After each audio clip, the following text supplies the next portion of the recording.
एक बात पूछूं? कभी सोचा है हम रोज जो खाना खाते हैं उसे ही हमें रुलाने, तंग करने और हमारे घर में दरिद्रता लाने का कारण बन सकता है? अजीब लगा, पर ऐसा ही है। अब आप सोच रहे होंगे कि ऐसा क्या है खाने में जो ये सब बवाल मचा सकता है।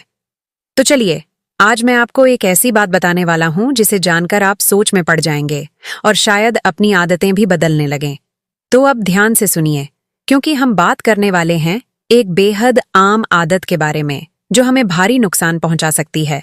वो है भोजन के बाद थाली में हाथ धोना। हाँ, आपने सही सुना। हमारे शास्त्रों के अनुसार भोजन करने के बाद थाली में हाथ धोना माता लक्ष्मी और मां अन्नपूर्णा का अपमान माना जाता है। ये वही माताएं हैं जो हमारे घर में धन, ऐश्वर्य और सुख समृद्धि का आशीर्वाद लेकर आती हैं। लेकिन अगर हमने अनजाने में ही सही उनकी भावनाओं को ठेस पहुंचाई तो आइए समझते हैं इसे विस्तार से। अब ये सवाल उठता है कि थाली में हाथ धोने से इतनी बड़ी समस्या कैसे हो सकती है। देखिए, हमारे सनातन धर्म और शास्त्रों में इसे दोष माना गया है। भोजन एक पवित्र क्रिया है जिसमें अन्न देवता का सम्मान और आदर निहित होता है। हमारे पूर्वज मानते थे कि अन्न में मां अन्नपूर्णा का निवास होता है और थाली में हाथ धोकर हम उसी मां अन्नपूर्णा का अनादर कर बैठते हैं। और क्या पता, इसी आदत के कारण हमारे जीवन में आर्थिक कठिनाइयां, रोग और धन की कमी बनी रहती है। आपको ये जानकर हैरानी होगी कि हमारे आसपास ऐसे बहुत से लोग हैं जो दिन रात मेहनत करने के बावजूद भी आर्थिक तंगी से जूझते रहते हैं, पर उन्हें असल वजह का पता ही नहीं चलता। शायद उन्होंने भी अनजाने में इस छोटी सी बात को नजरअंदाज कर दिया होगा। सोचिए, हम खाना खाते हैं, कुछ टुकड़े थाली में छोड़ देते हैं और फिर उस पवित्र अन्न पर हाथ धो देते हैं। मां अन्नपूर्णा जो हमें तृप्ति देती है, हमारा पेट भरती है, उनके साथ ऐसा व्यवहार करने से वह नाराज हो जाती है और मां लक्ष्मी, वो भी इसी कारण घर से निकल जाती है।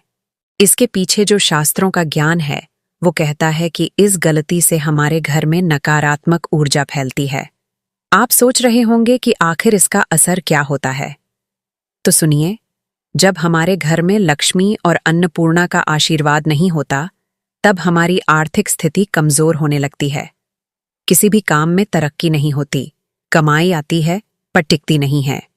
कुछ न कुछ खर्चे ऐसे सामने आते हैं जिन पर हमें धन गंवाना पड़ता है, चाहे हमारा मन हो या ना हो।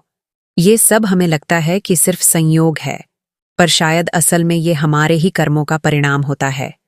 और अगर आपकी थाली में भोजन का अंश बचता है तो उसे सही से बाहर करें। खाना सिर्फ पेट भरने के लिए नहीं, बल्कि एक शक्ति का स्रोत है जो हमें ऊर्जावान और स्वस्थ बनाता है। अगर आप उसी थाली में हाथ धो देते हैं तो शास्त्रों के अनुसार आप अपने जीवन में दरिद्रता और बीमारियों को निमंत्रण देते हैं।